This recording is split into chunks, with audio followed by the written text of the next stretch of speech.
Mungkin karena situasi hari ini yang membuat kita pesimis. Tapi apapun situasinya, harusnya tetaplah kita berani matok mimpi. Atau kalau tidak mau pakai istilah mimpi, cita-cita wis. Kita kan sering didorong, didesak, yuk punya cita-cita. Kalau orang itu tidak punya cita-cita, tidak punya keinginan, dia tidak tahu mengarahkan layar kemudinya kemana. Dia tidak tahu orientasinya hidup itu dijalankan kemana. Ya ibarat mobil, kalau teman-teman tidak punya tujuan ini kan cita-cita tadi, harapan tadi, mimpi tadi. Kita kan terus tidak jadi jalan. Kalau jalannya asal saja, ya kita tiwas kehabisan bensin, tapi tidak meraih apa-apa.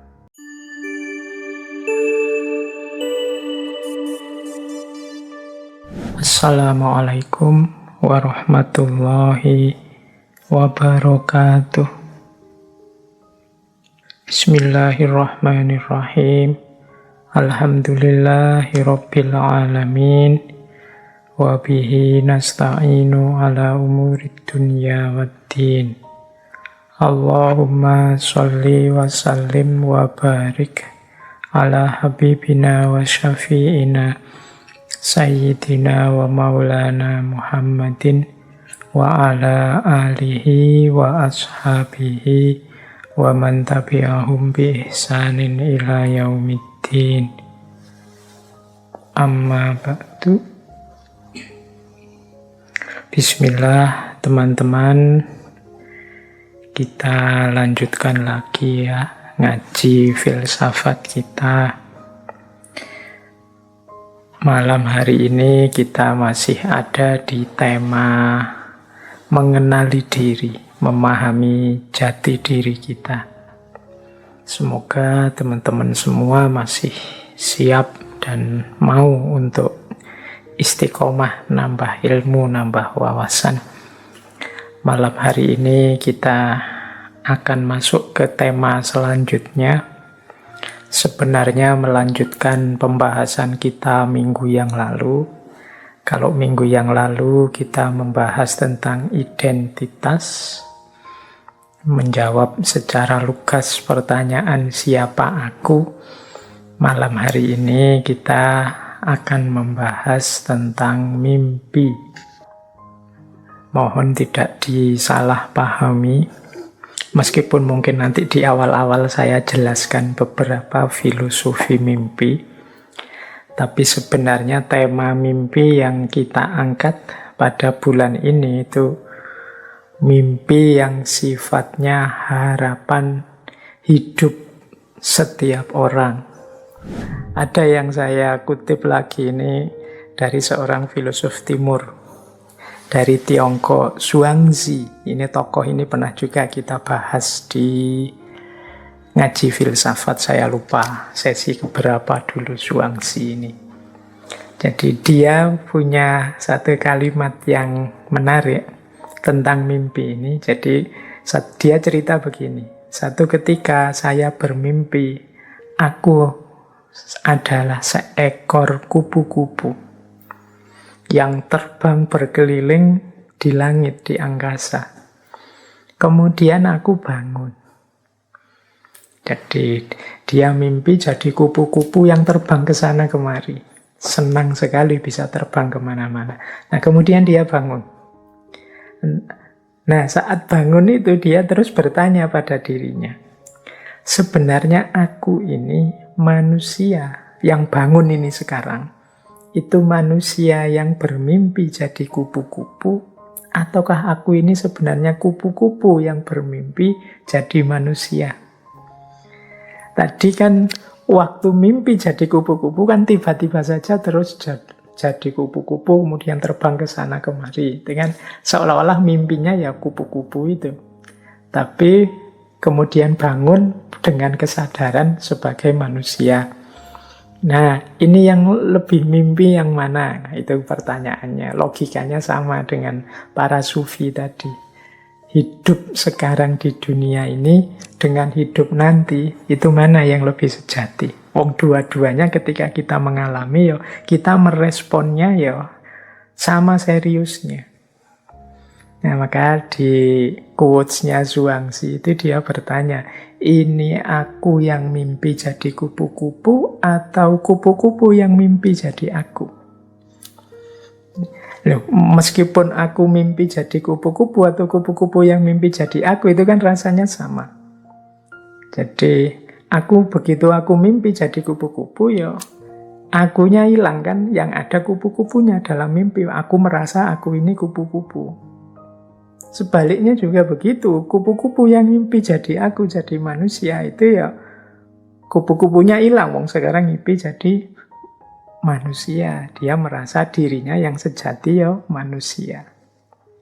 Nah, makanya bagian tertentu dalam pemikiran filsafat tentang mimpi itu ada yang bilang ya mimpi itu hakikatnya hidup ini. Jadi hidup ini ya seperti mimpi. Karakternya, ya kita memang merasa ini beneran, ini sejati. Tapi apa ya? Jangan-jangan kita ini sedang tidur mimpi. Jangan-jangan saya ini sedang tidur memberi kajian, teman-teman sedang tidur mimpi mendengarkan kajian. An-nasu niyamun fa'idha matu intabahu. Manusia itu tertidur.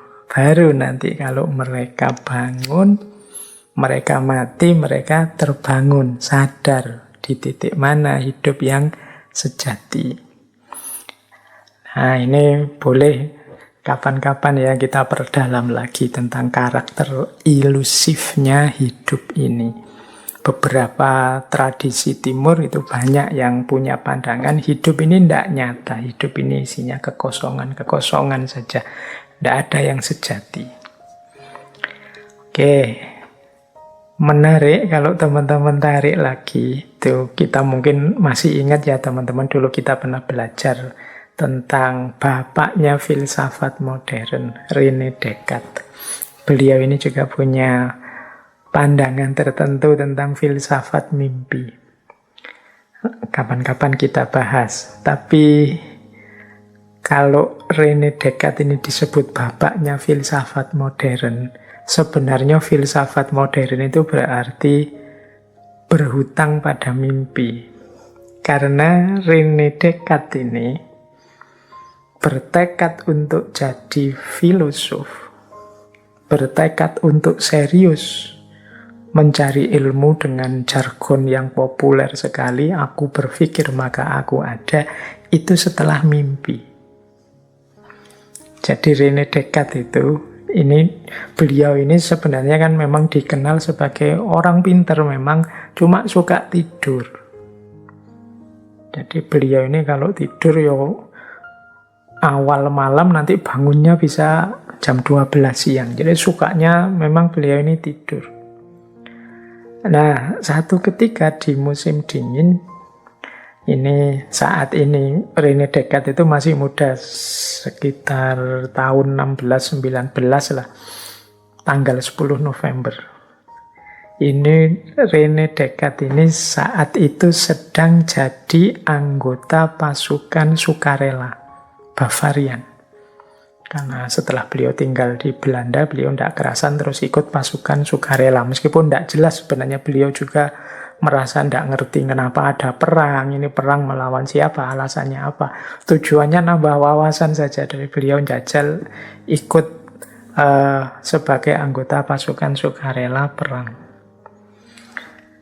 Nah, satu ketika beliau ini bermimpi. Jadi saat itu musim dingin, malam hari beliau bermimpi. Yang mimpi ini bolak-balik sampai 3 kali. Jadi mimpi itu 3 kali dan saling bersambungan. Kayak to be continued. Jadi mimpi bangun, mimpi lagi, lanjutan mimpi yang pertama dan mimpi lagi.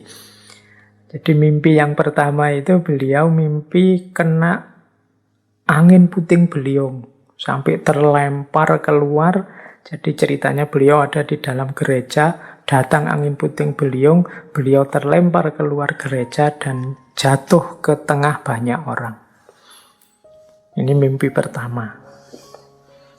Terus mimpi yang kedua, beliau bermimpi ada di satu ruangan dan tiba-tiba ruangan itu disambar petir, kena halilintar. Nah, aku kaget terus bangun. Ini mimpi kedua. Terus mimpi yang ketiga, beliau merasa sedang memegang setumpuan kertas yang halaman depannya, kalau dibaca terjemahnya dalam bahasa Indonesia itu judulnya tumpuan kertas ini, apa yang akan engkau ikuti dalam hidup ini. Jadi hidup seperti apa yang akan engkau ikuti. Nah, ini tiga mimpi dalam satu malam ini menarik bagi René Descartes yang saat itu musim dingin, beliau tercatat sebagai anggota pasukan sukarela. Terus dari situ terus beliau mencoba memahami tafsir mimpinya. Nah, jadi nanti beliau nulis juga itu tafsirnya tentang mimpi-mimpi tadi. Mimpi diserang angin puting beliung sampai terlempar keluar tadi ke tengah orang-orang, itu ditafsirkan oleh René Descartes bahwa ada satu kekuatan yang akan melanda dirinya yang tidak mungkin dia menolak. Nah itu, sampai dia terlempar keluar, itu berarti ini kekuatan yang sangat dahsyat. Yang kedua, mimpi disambar petir itu oleh René Descartes ditafsirkan, aku harus segera mengambil keputusan tentang jalan hidup yang harus aku jalani.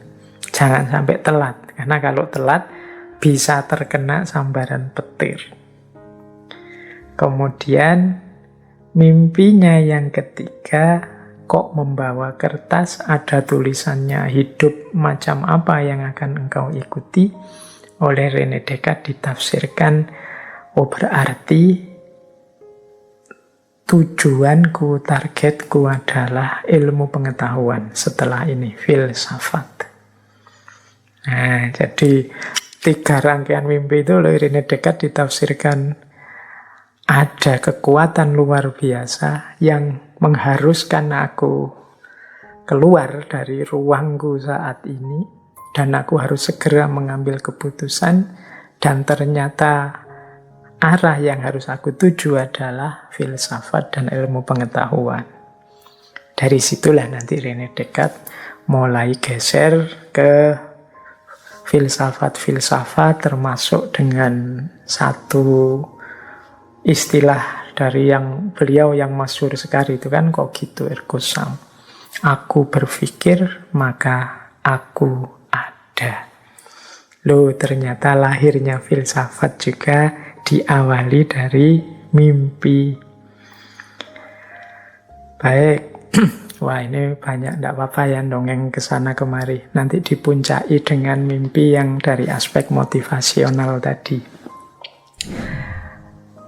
Kalau teman-teman membuka-buka kajian-kajian filsafat, itu nanti ada istilah oneirologi. Oneirologi itu cabang ilmu pengetahuan yang meneliti tentang mimpi. Jadi ternyata ada istilahnya. Oneirologi beda ya dengan tafsir mimpi. Kalau teman-teman mungkin kenalnya tafsir mimpi. Seperti Nabi Yusuf yang dapat mukjizat bisa menafsirkan mimpi dengan tepat. Oneirologi ini membahas ontologinya mimpi. Jadi membahas tentang hakikatnya mimpi. Ya, seperti tadi misalnya, oh mimpi itu seperti hidup ini dan lain sebagainya. Oh mimpi itu karena kondisi mental yang begini dan lain sebagainya. Itu namanya oneirologi. Oneirologi itu dari kata oneiroi. Oneiroi itu dari bahasa Yunani yang artinya mimpi. Jadi oneiroi itu pasukan dewa-dewa yang ngurusi mimpi. Jadi sekelompok dewa yang mengurusi mimpi.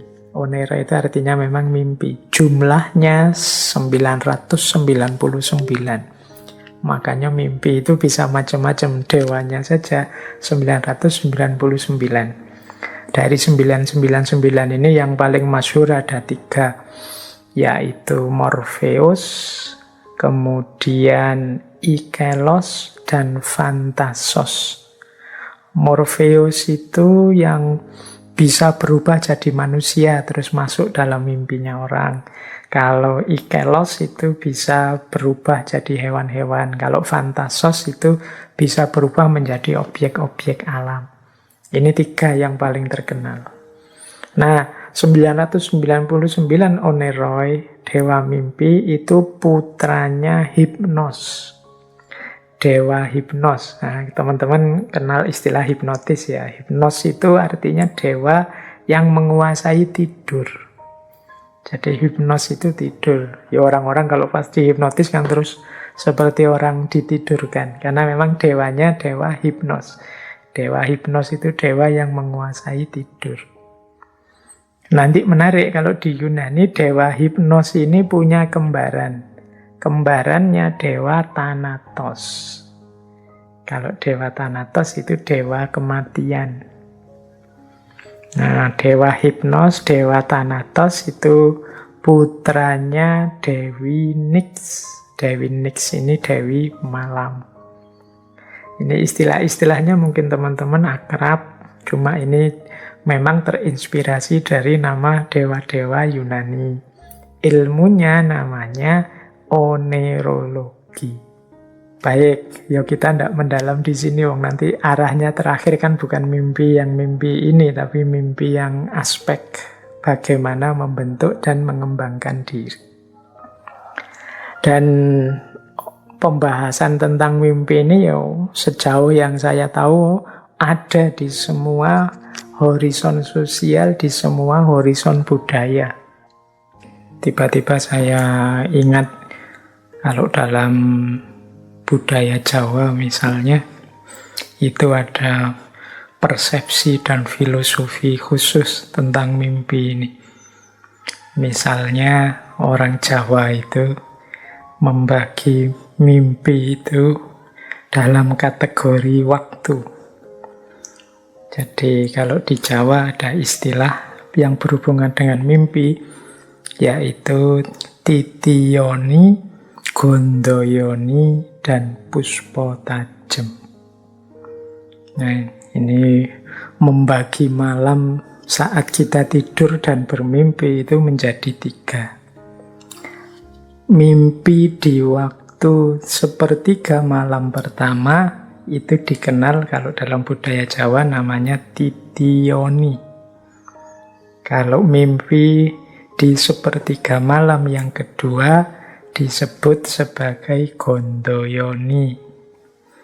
Dan mimpi di sepertiga malam yang ketiga ini dikenal sebagai mimpi puspo tajem.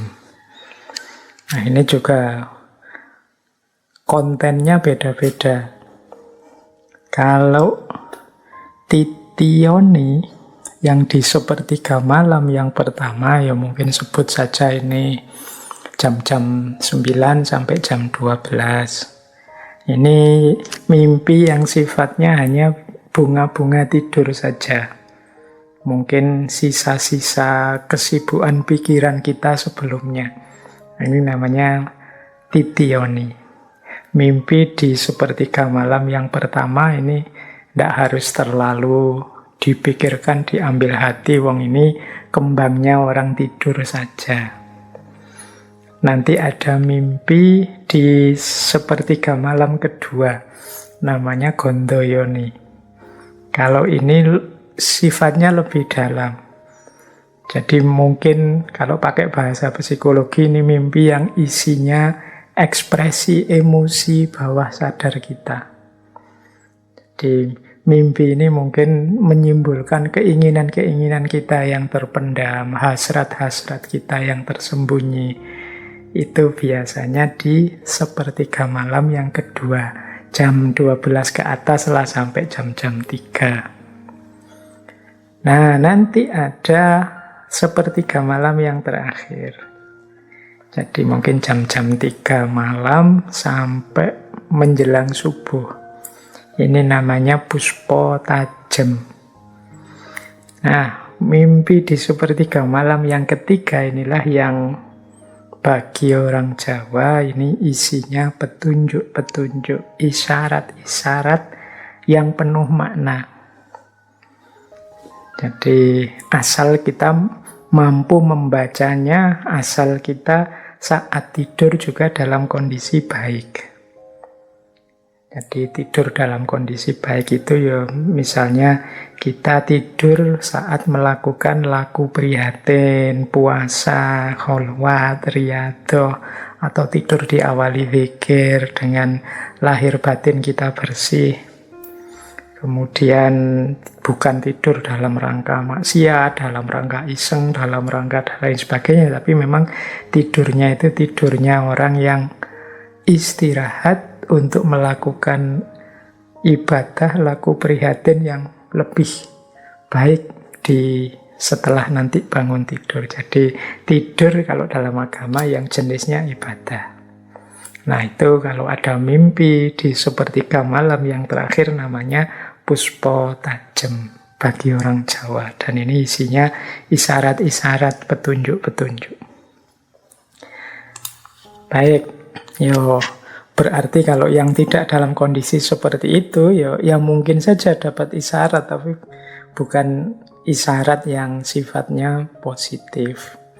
Kalau dalam hadis itu kan ada, misalnya teman-teman kalau masih ingat ada hadis riwayat Bukhari yang saya ingat itu, mungkin nanti bisa dicari di Sahih Bukhari, Rasulullah bersabda bahwa mimpi itu ada 3 macam. Yaitu mimpi karena bisikan hati, atau mimpi karena gangguan setan, jin, atau mimpi yang isinya kabar gembira, isyarat dari Allah. Baik, ini ilustrasi untuk menunjukkan bahwa ada banyak filosofi, ada banyak makna kalau kita ingin menggali mimpi dalam perspektif memahami hakikat hidup ini, khususnya hubungannya dengan kedirian manusia. Nah, yang kedua, ini kan tadi saya bagi 3 ya, memahami mimpi. Yang pertama tadi mimpi secara filosofis. Nah, sekarang coba kita gali mimpi dari aspek biologis. Mimpi dari aspek, biologis? Mimpi dari aspek psikologis. Ini banyak teori-teori tentang mimpi. Nah, dari aspek psikologis yang saya tahu juga, ini nanti teman-teman silahkan menggali, karena lagi-lagi saya bilang fokus kita tidak ke sini, nanti fokus kita ke bagaimana mimpi sebagai bagian dari keinginan cita-cita untuk membentuk diri kita. Tapi kita tambah materi-materi ini untuk nambah wawasan kan. Memang nawaitunya ngaji ini secara umum nambah wawasan.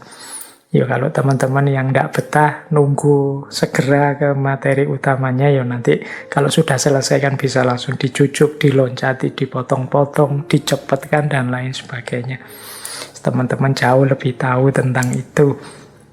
Baik, jadi dari perspektif psikologi, yang saya tahu itu ada 4 teori tentang mimpi.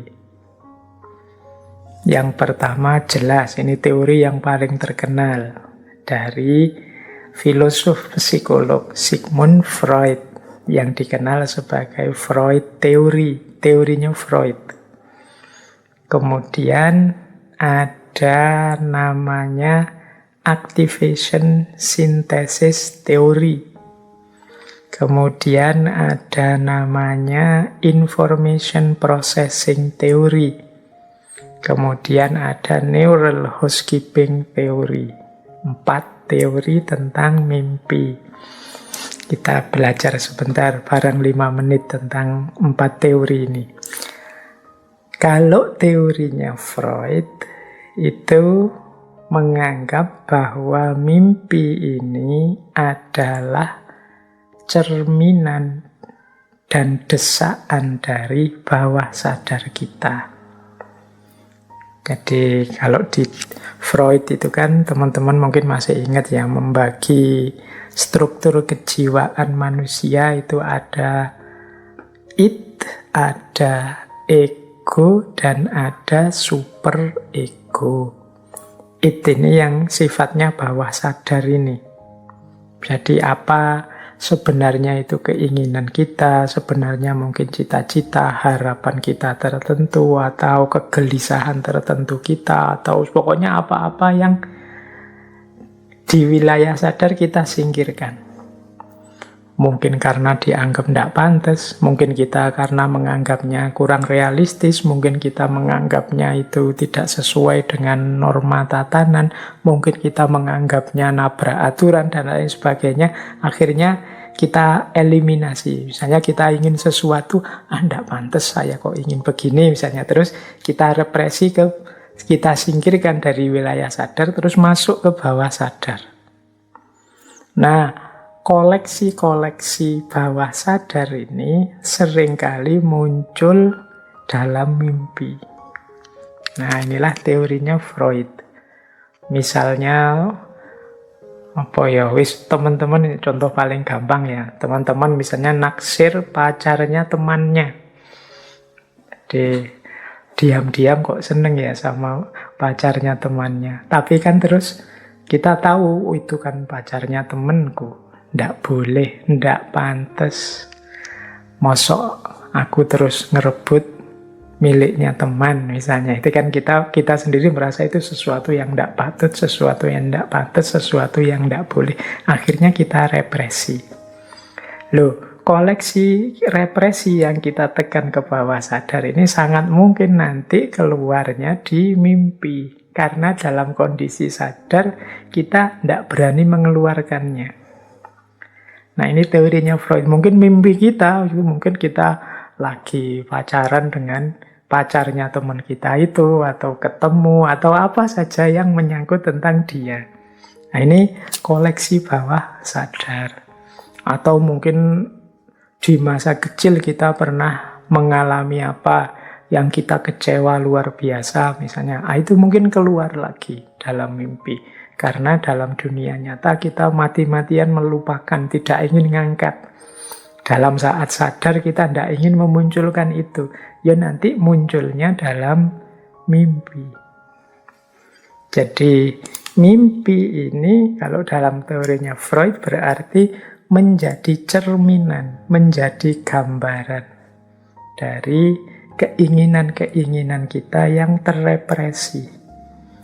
Yang kalau di dunia nyata itu tidak berani kita tampilkan. Mungkin karena tidak boleh, atau tidak pantas, atau tidak etis, dan lain sebagainya. Jadi justru ini yang sering jadi masalah kalau dalam teori psikoanalisisnya Freud. Jadi orang jadi stres, orang jadi baper, orang jadi mudah marah karena jiwanya tidak stabil. Mengapa jiwanya tidak stabil? Ada banyak keinginan yang direpresi, ditekan. Yang bisa saja pada saatnya meledak, terus lahir beberapa gejala-gejala yang hari ini mungkin kita sebut sakit jiwa. Nah, ini teori pertama. Berarti mimpi itu adalah cerminan atau desaan dari bawah sadar yang kita represi.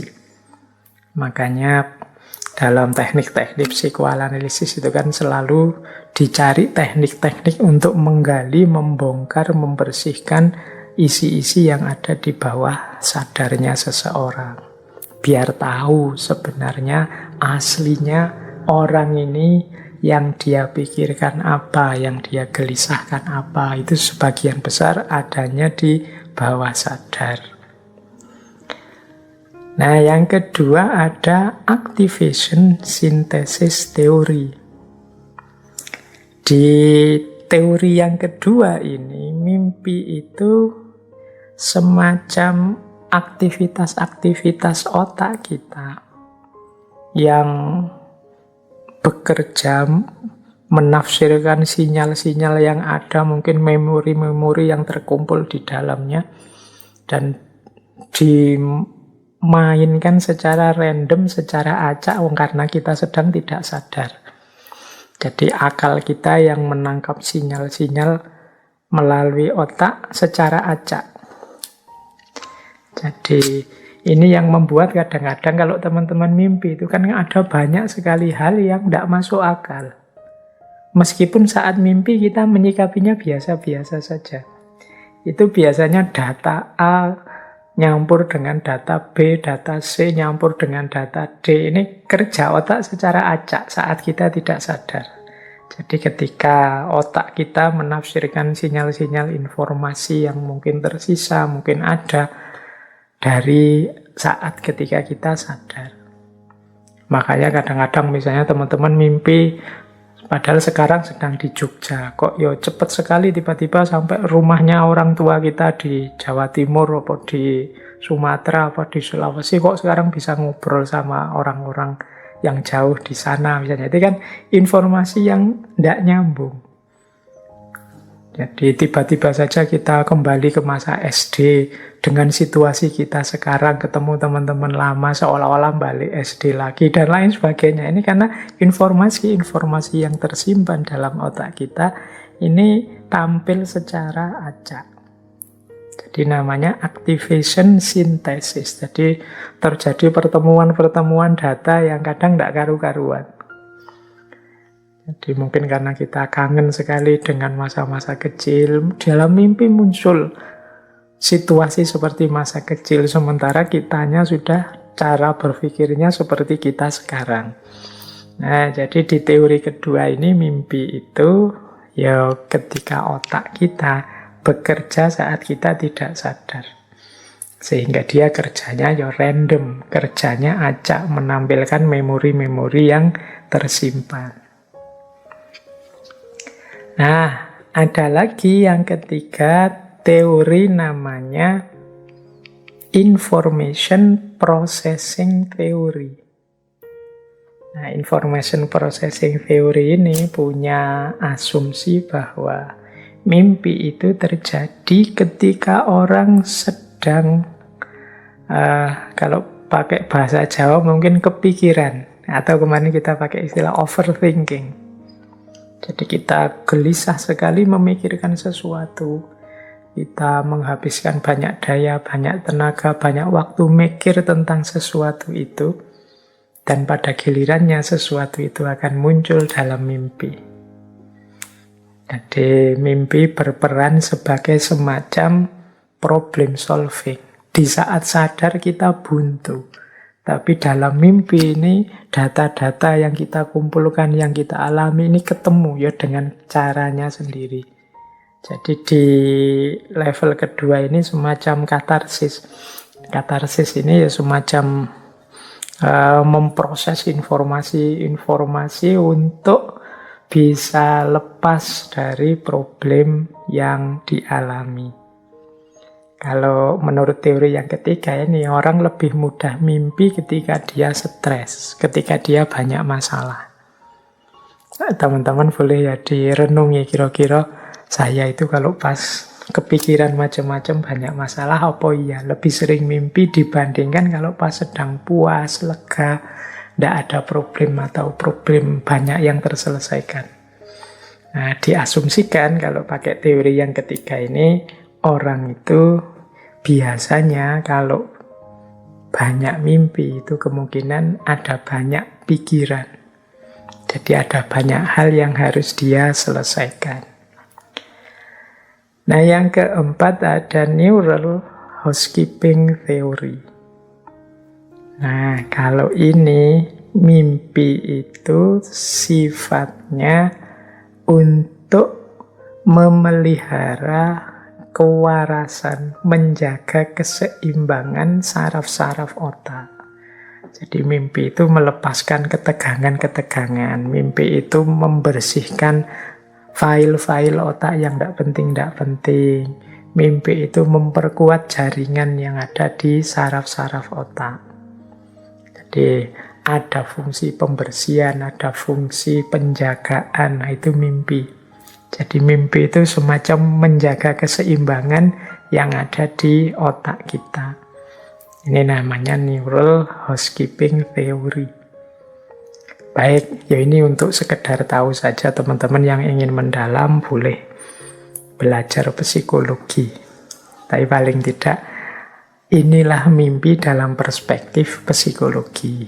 Para ahli yang concern dengan gerak jiwa, aktivitas-aktivitas mentalnya manusia. Jadi tentang mimpi ada yang berteori bahwa mimpi itu adalah timbunan bawah sadar yang mendesak ke alam sadar.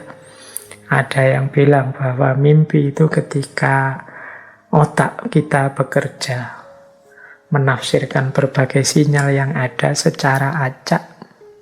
Ada yang bilang bahwa mimpi itu adalah kondisi ketika alam sadar buntu, sehingga dia lebih berperan pada problem solving.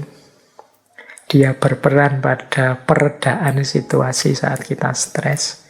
Dan ada yang bilang ya mimpi itu dalam rangka menjaga keseimbangan otak kita dan saraf-sarafnya dengan segala informasi yang ada di dalamnya. Baik dengan cara membersihkan yang tidak penting atau menghilangkan yang tidak perlu dan lain sebagainya. Oke. Ini pengantarnya. Wah, pengantarnya panjang sekali ya untuk materi kita malam hari ini. Padahal kita arahnya nanti tidak tentang psikologi, tidak tentang filosofi, teologinya mimpi. Kita akan membahas mimpi sebagai bagian dari upaya kita membentuk diri. Baik, kita mulai. Sekarang kita hubungkan mimpi ini dengan aspek yang berhubungan dengan minggu lalu ya, mengenali diri dan membentuk diri. Ini mengenali dan membentuk diri ini dua hal yang saling berangkai. Kalau hanya mengenali saja ya sifatnya mungkin pasif. Sementara manusia itu makhluk yang dinamis. Dia bisa berubah, bisa berkembang. Oleh karena itu ya kita harus mengenali diri kita dulu pertama-tama, kita ada di mana, kekurangan, kelebihan kita apa. Setelah itu mari kita bentuk diri kita sesuai keinginan, sesuai ideal-ideal yang ingin kita tetapkan.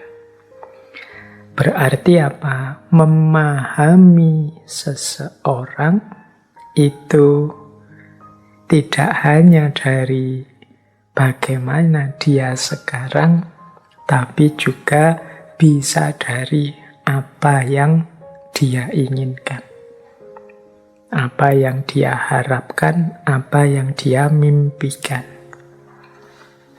Ada orang baiknya luar biasa, tapi kok ya mimpinya rusak misalnya. Dia mimpi ingin unggul dan menguasai seluruh kekayaan misalnya. Nah, ini kan negatif sifatnya. Kita kan sudah bisa menilai, orang ini keinginannya negatif. Meskipun sekarang dia positif. Penilaian kita tentang dia kan terus sudah berubah. Jadi mimpi pun atau harapan pun itu sesuatu yang bisa kita pakai untuk mendefinisikan seseorang. Ada orang jahat misalnya, perampok, maling, atau apalah kejahatan apa, koruptor. Dua orang misalnya, yang satu merasa sudahlah saya ini sudah rusak, sudah jahat, ya sudah selesai, biar saja saya jahat. Yang satu bilang saya tahu saya jahat tapi saya ingin berubah jadi lebih baik, saya ingin jadi orang yang lebih manfaat, saya ingin orang yang menundukkan diriku jadi tidak jahat lagi. Loh, yang satu punya harapan, punya keinginan, yang satu tidak. Tentu saja definisi kita kan berbeda tentang dua orang ini meskipun sama-sama telah melakukan kejahatan. Jadi di titik ini bisa kita simpulkan, mimpi juga bisa kita pakai jadi ukuran untuk menilai, untuk memahami diri. Ya kalau sebagaimana judul bulan ini, Who Am I? Berarti mari kita pahami mimpi-mimpi kita. Loh Pak, kok tidak ada Pak? Saya tidak punya mimpi. Yo, mari kita berani bermimpi kalau begitu. Wong manusia itu dinamis ya. Mari kita pastikan dinamika hidup kita itu ke arah yang lebih baik. Nah, ke arah yang lebih baik ini kan namanya mimpi, harapan, cita-cita. Jadi mimpi malam hari ini kita definisikan sebagai harapan dan cita-cita. Mimpi adalah bentuk dari harapan dalam diri kita tentang masa depan. Mimpi adalah tujuan yang ingin kita wujudkan. Mimpi adalah dorongan dalam diri kita, motivasi dalam diri kita untuk berusaha, untuk mencapai sesuatu, meskipun banyak kesulitan. Jadi, disinilah pentingnya mimpi. Kalau tidak ada mimpi, tidak ada harapan, tidak ada cita-cita, tidak ada keinginan, dunia ini pasti tidak berkembang. Dunia ini jadi sedahsyat ini hari ini itu pasti lahir dari mimpi demi mimpi yang terwujud. Baik, jadi disinilah pentingnya mimpi. Dengan mimpi kita jadi paham orientasi hidup kita. Dengan mimpi kita jadi tahu orang seperti apa kita. Ketika kita punya mimpi-mimpi terus kita baca, oh ternyata keinginanku itu ini. Oh ternyata aku ini lebih mengutamakan karir pekerjaan dibandingkan pasangan. Oh ternyata aku ini lebih mengutamakan kekayaan daripada jabatan misalnya. Oh aku ini orang yang agama nomor 1, kalau jabatan nomor 2. Ini kan bisa kita deteksi dari mimpi-mimpi dan harapan kita.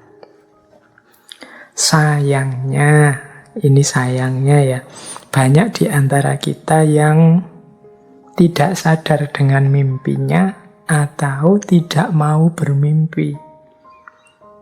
Seperti saya bilang, banyak orang yang pokoknya mengalir saja lah Pak, dijalani, pokoknya situasi yang terjadi apa diikuti saja, nanti kalau ada peluang ya diambil. Kan banyak yang punya prinsip seperti ini. Padahal kalau kita punya cita-cita, kalau kita punya mimpi, ini kan alamat kita akan serius berjuang, berusaha mewujudkan mimpi itu. Kita tidak akan mau mengalir saja. Kita ingin hidup ini versi yang kita inginkan. Jadi penting bagi kita untuk sadar apa keinginan kita, kemudian mau berjuang mewujudkannya. Itulah namanya mimpi. Ya mungkin memang kadang-kadang karena dorongan situasi tertentu, kita ini tidak berani bermimpi. Sebenarnya kalau kuliah jurusan saya ini Pak, bisa sih Pak, di antara profesi yang ditawarkan untuk jadi dosen misalnya, untuk jadi diplomat, duta besar misalnya, itu kalau di rumusan kurikulumnya begitu Pak. Tapi kok saya tidak berani Pak matok jadi duta besar, matok jadi dosen misalnya. Wong saya itu orangnya begini. Itu kan menunjukkan kita tidak berani, bermimpi saja tidak berani. Mungkin karena situasi hari ini yang membuat kita pesimis. Tapi apapun situasinya, harusnya tetaplah kita berani matok mimpi. Atau kalau tidak mau pakai istilah mimpi, cita-cita wis. Kita kan sering didorong, didesak, yuk punya cita-cita. Kalau orang itu tidak punya cita-cita, tidak punya keinginan, dia tidak tahu mengarahkan layar kemudinya kemana. Dia tidak tahu orientasinya hidup itu dijalankan kemana. Yuk ibarat mobil, kalau teman-teman tidak punya tujuan ini kan cita-cita tadi, harapan tadi, mimpi tadi. kita kan terus tidak jadi jalan.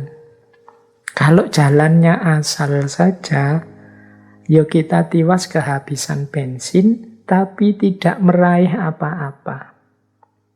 Tidak sukses apa-apa, tidak keberhasil apa-apa, meskipun mungkin merasakan sesuatu atau menikmati sesuatu. Jadi, ini pentingnya mimpi. Nah, di slide ini saya ranking. Jadi itu kalau pakai bahasa Inggris, mimpi itu yang kalau dalam bahasa Inggris istilahnya dream. Itu berbeda dengan wish, berbeda dengan hope, berbeda dengan expect. Ini level ya. Ini maksudnya level mudahnya adalah level kerealistisannya. Jadi ada dream, ada wish, ada hope, ada expect. Kalau mimpi, ini sifatnya kerealistisannya paling kecil karena biasanya formatnya paling besar. Itu mimpi. Isinya paling besar. Seperti anak kecil misalnya, saya ingin jadi presiden misalnya. Itu kan sisi realistisnya kecil karena format mimpinya besar. Tapi bukan berarti mustahil. Jadi kalau kita targetnya besar itu kan kita mau tidak mau nanti orientasinya, daya yang kita kerahkan, modal yang kita berikan itu kan juga besar untuk sampai ke sana. Seandainya tidak nyampe di terminal terakhir itu pun kita sudah luar biasa. Capaian kita. Itu namanya dream. Nah, lebih besar aspek realistisnya, ya berarti mungkin lebih simple isinya itu namanya wish. Wish ini daya realistisnya mungkin lebih konkret daripada dream. Lebih besar lagi daya realistisnya itu hope. Dan lebih besar lagi itu expect. Kalau expect itu untuk hal-hal yang sederhana misalnya, saya setelah kajian ini mau ngopi dulu di kafe. Dan itu kan, wong saya punya uang, kendaraan ada, teman-teman juga ngajak, jadi deh. Itu kan I expect itu bisa paling besar. Tapi kalau hope itu mungkin sebenarnya ya saya ada uang, teman-teman juga ngajak, tapi setelah kajian ini saya ada kesibukan lain sebenarnya. Bukan tidak bisa saya tinggalkan sih, tapi kalau saya tinggalkan besok saya repot ini. Itu hope.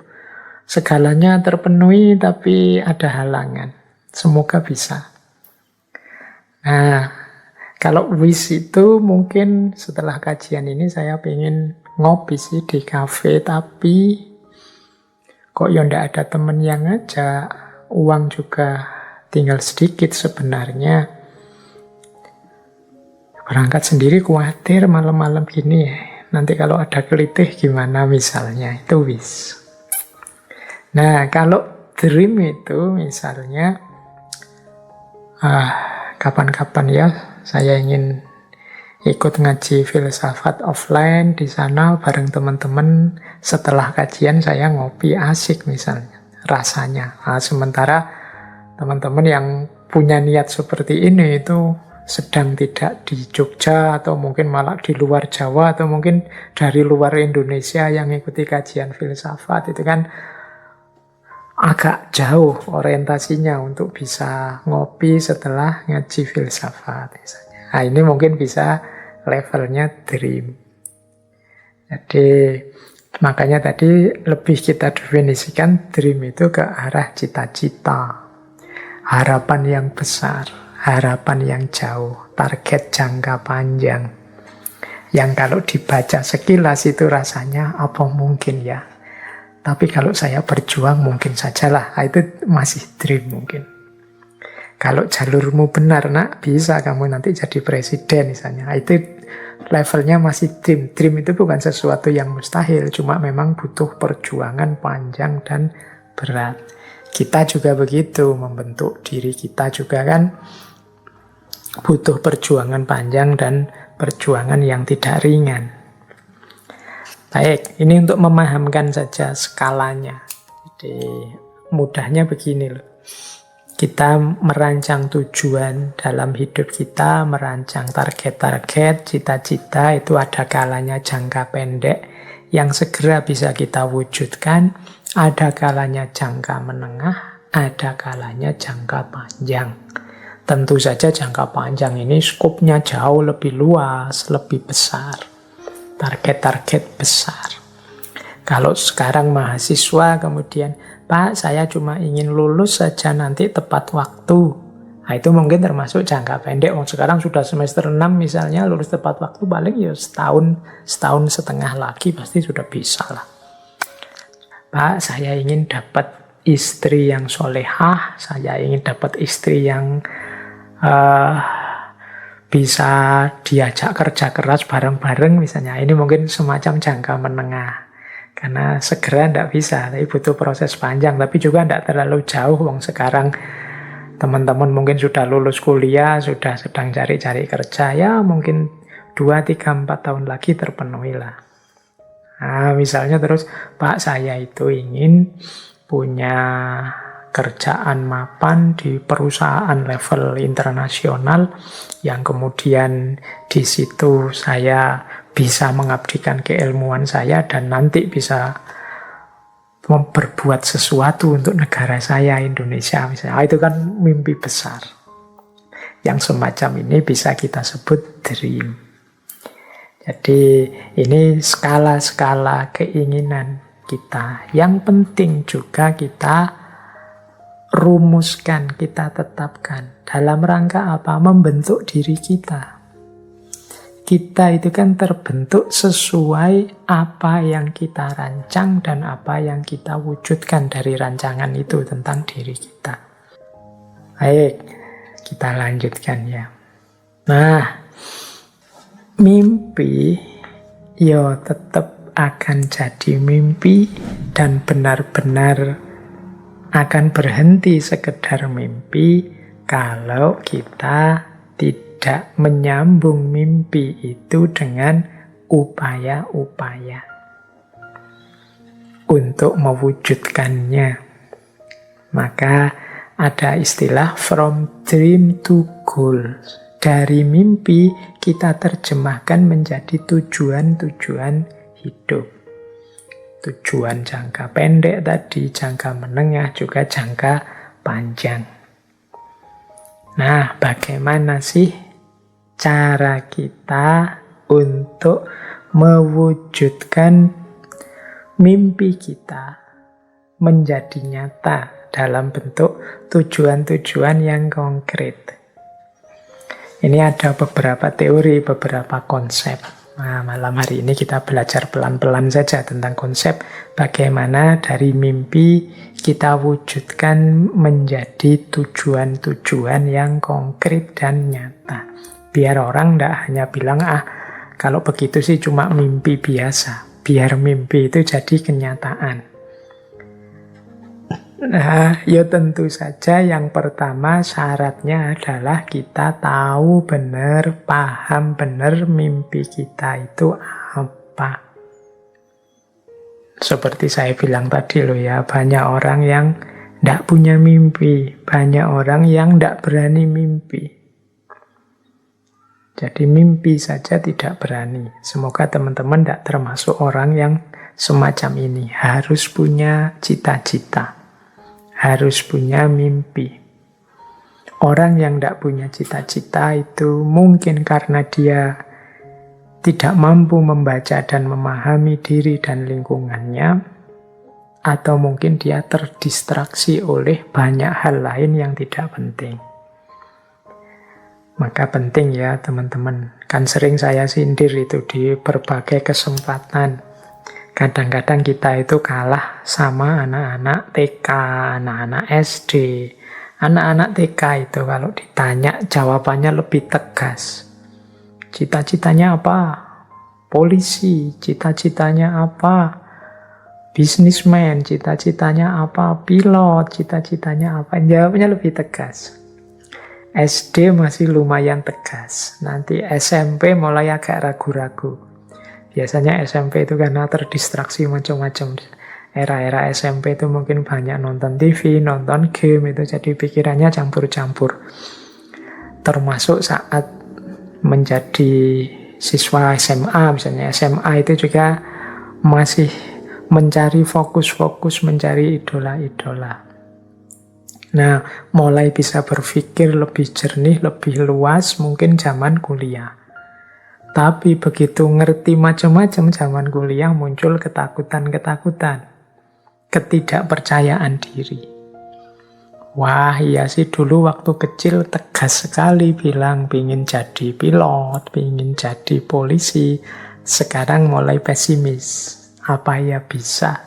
Apa ya mampu? Apa yang mungkin, dan lain sebagainya. Akhirnya tidak berani mimpi. Jadi, baik, beranilah mimpi. Ini pertama, syarat pertama. Ini tidak akan jadi kita lanjutkan kajiannya kalau teman-teman tidak memulai berani bermimpi. Kalau sudah punya mimpi, ya jangan diam. Harus berusaha lebih jauh untuk mewujudkannya. Langkah pertama apa? Ya tentu saja belajar. Nambah ilmu, mencari wawasan seluas-luasnya tentang bagaimana ihwal mimpi yang kita tetapkan tadi. Kalau mimpinya adalah kayak tadi, bekerja di perusahaan multinasional, perusahaan level internasional, atau cita-citanya mendirikan kampus sendiri, atau cita-citanya apalah mimpi-mimpi, itu kan kita harus belajar caranya, belajar isinya, belajar ikhwal mimpi kita tadi. Yang cita-citanya jadi menteri misalnya kan harus tahu tentang kementerian, harus tahu apa saja tugas, wewenang, tanggung jawabnya menteri, apa saja kualifikasi, kompetensi yang harus dimiliki seorang menteri, bekal apa saja yang diperlukan ke sana. Oh, ini namanya pengetahuan. Jadi harus mau belajar lewat cara apa saja yang berkaitan dengan mimpinya. Nah, kalau sudah ngerti detail, dilanjutkan dengan membaca potensi diri. Kekuatan-kekuatan, kelebihan-kelebihan, kekurangan-kekurangan yang kita miliki. Oh, kalau ingin jadi presiden, itu syaratnya harus ini, harus itu. Harus tegas, harus menyayangi, harus tidak mudah terpengaruh, harus macam-macam. Nah, kalau aku gimana? Aku sudah punya itu apa belum? Kalau belum, gimana cara mewujudkannya? Kalau sudah, gimana cara menyuburkannya, cara mempertahankannya? Nah, ini namanya membaca dan mengembangkan potensi. Aku harus bisa apa ini? Agar mimpiku terwujud sejak sekarang. Jangan nunggu nanti. Jangan nunggu besok-besok aja Pak, saya masih muda. Enggak. Wong mimpi itu kan kita target ke depan. Semakin lambat kita memulai prosesnya, ya semakin jauh dia terwujudnya. Jadi ayo dimulai sejak sekarang. Sedikit demi sedikit kita lengkapi segala kemampuan, segala skill yang dibutuhkan untuk mewujudkan mimpi tadi. Jadi ini yang ketiga, kita perlu memupuk potensi diri. Ya berarti kalau tadi belajarnya, kalau ini mewujudkan dirinya sehingga kita layak untuk mendapatkan mimpi itu. Yang ketiga adalah relasi. Nah, relasi ini perlu juga mulai dibangun. Loh, untuk aku punya kompetensi itu, untuk aku bisa sampai ke sana, aku membutuhkan apa? Membutuhkan siapa saja? Butuh teman yang seperti apa? Butuh guru yang seperti apa? Butuh kolega yang seperti apa? Butuh mitra kerja yang seperti apa? yang memudahkanku meraih mimpi-mimpiku. Ini namanya relasi. Jadi, tidak mungkin kan kita mewujudkan sesuatu itu sendirian. Bahkan termasuk hal yang sangat privat, misalnya kayak tasawuf dengan kholwat, uzlah, suluknya, kan tetap butuh guru, tetap butuh yang nuntun, bahkan kadang-kadang butuh teman yang sama-sama saling ikut membimbing. Jadi ini namanya relasi.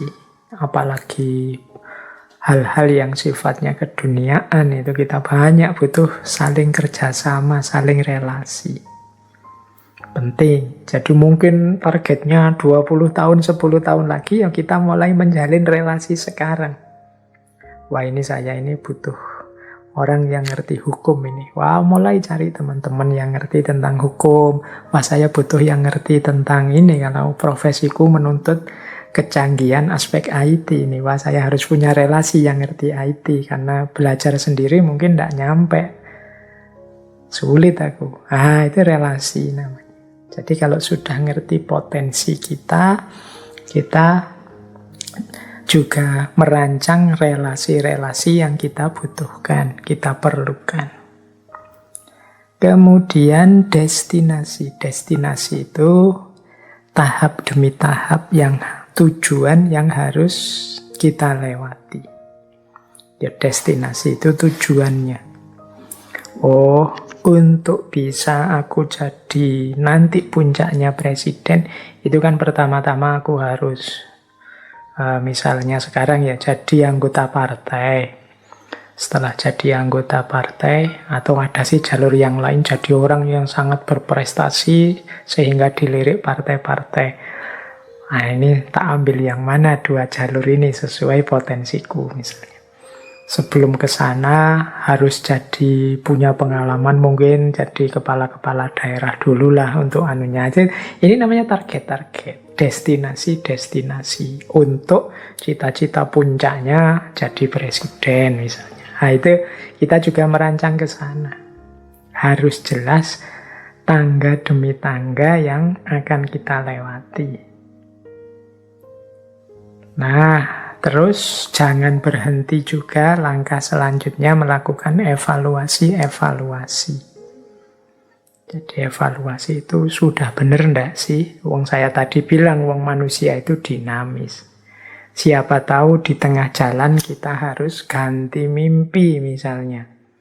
Wah iya ya kalau zaman saya kecil dulu ini profesi ini menjanjikan. Tapi sekarang ternyata tidak. Malah menyulitkan, wah harus ganti ini. Nah, itu terus kan dievaluasi itu kan, mungkin digeser sedikit.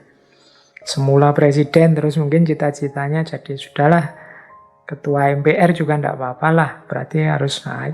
Ini jadi evaluasi-evaluasi. Semula cita-citanya bisnismen, level internasional, kemudian wah ini sekarang agak sulit ke sini, digeser sedikit lah. Misalnya enggak bisnismen tapi ya yang lebih sifatnya memberi saja untuk level nasional yang lebih banyak manfaatnya untuk dalam negeri misalnya. Itu kan hasil evaluasi-evaluasi. Nah, kalau sudah beres dievaluasi, dirancang ulang, boleh mimpinya ditetapkan lagi. Jadi di targetnya ditegaskan lagi. Kalau memang masih tetap itu ya tidak masalah. Setelah dievaluasi masih relevan ya oke, jalan terus seperti itu. Nah inilah gunanya siklus dari from dream to goal. Jadi bagaimana kita dari mimpi menjadi nyata. Biar ndak kayak acara TV zaman dulu ya, mimpi kali ya. Jadi ndak hanya sekedar mimpi. Tapi kita ada upaya-upaya mewujudkan mimpi itu. Kalau mimpi kita besar, ya seandainya terpenuhi 80%-nya saja, itu kan sudah luar biasa.